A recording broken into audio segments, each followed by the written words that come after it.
back in 1999. It's an extremely popular model.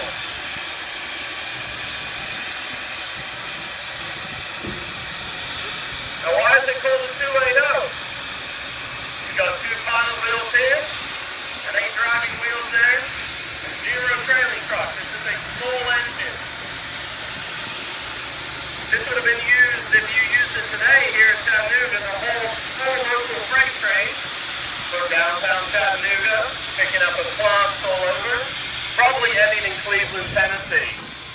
Now you notice it rocked a little bit when he stopped.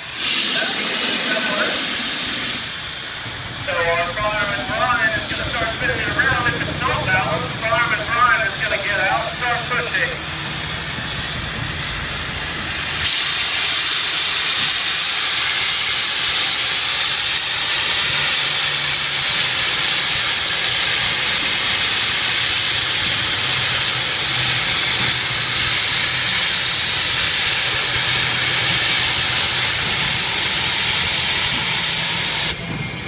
We officially got ownership of this locomotive from Norfolk Southern in 1999.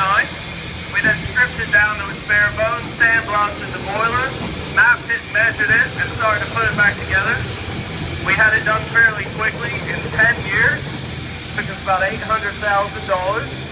It's been a staple of our museum here since 2010. We also use it on our mainline excursions. This engine runs really well at 40 plus miles an hour.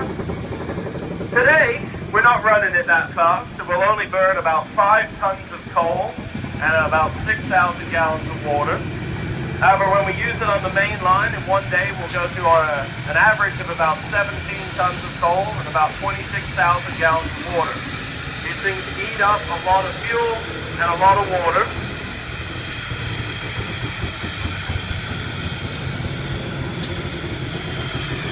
But once we get the track line back up and the engine off, if you will just follow me on this little pathway over here where the gentleman's walking now, we'll go on a brief tour of our shop.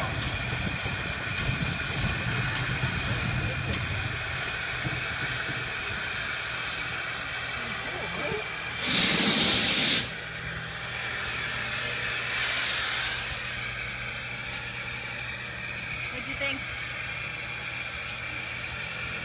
Impressive?